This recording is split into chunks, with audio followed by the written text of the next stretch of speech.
Hello guys, இன்றைக்கி செல்வி cooking சேனலில் உப்மா தான் பார்க்க போகிறோம். அவல் உப்மா. உப்மா பிடிக்காதவங்க கூட இந்த அவல் உப்மாவை விரும்பி சாப்பிடுவாங்க. ட்ரை பண்ணி பாருங்கள். ஸ்டவ் ஆன் பண்ணிவிட்டு வானலில் 2 டேபிள் ஸ்பூன் எண்ணெய் ஊற்றிக்கணும்.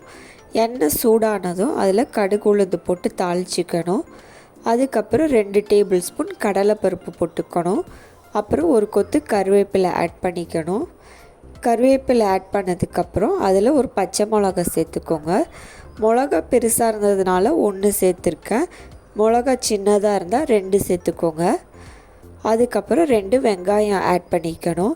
இதுக்கு காய்கறியெலாம் அரியிறப்ப சின்ன சின்னதாக அரிஞ்சிக்கோங்க. ஏன்னா எண்ணெயிலே வேக வைக்கிறதுனால அப்போ தான் சீக்கிரமாக வேகும். அதனால் சின்ன சின்னதாக கட் பண்ணிக்கோங்க. வெங்காயம் நல்லா வதங்கினதுக்கப்புறம் அதில் ஒரு தக்காளி ஆட் பண்ணிக்கணும். தக்காளி வதங்கினதுக்கப்புறம் அதில் கேரட் பீன்ஸ் சேர்த்துக்கிட்டு அதுக்கு தேவையான அளவு உப்பு சேர்த்துக்கணும். உப்பு சேர்த்ததுக்கப்புறம் நல்லா மிக்ஸ் பண்ணி விட்டுட்டு மசாலா பொருள் சேர்த்துக்கணும்.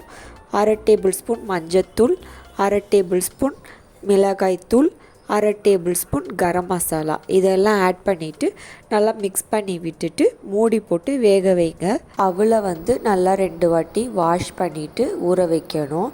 நான் இன்றைக்கி எடுத்துருக்கிறது சிகப்பரிசி கெட்டி அவல் 1 கிளாஸ் எடுத்திருக்கேன். கெட்டி அவல்னால 10 நிமிஷம் ஊற வச்சேன். இப்போ காய் வெந்துருச்சான்னு பார்த்துட்டு நம்ம ஊற வச்ச அவலை இதில் ஆட் பண்ணிக்கலாம். தண்ணியை வடிகட்டி எடுத்துட்டு ஊறின அவலை இதில் ஆட் பண்ணிக்கணும். அவலை சேர்த்ததுக்கப்புறம் நல்லா கிண்டி விடணும். கிண்டி விட்டுட்டு ஒரு 5 நிமிஷம் மூடி போட்டு வேக வைங்க. 5 நிமிஷத்துக்கு அப்புறம் கிண்டி விட்டுட்டு ஸ்டவ் ஆஃப் பண்ணிவிட்டு சர்வ் பண்ணணும். ட்ரை பண்ணி பாருங்கள், நல்லா டேஸ்ட்டாக இருக்கும்.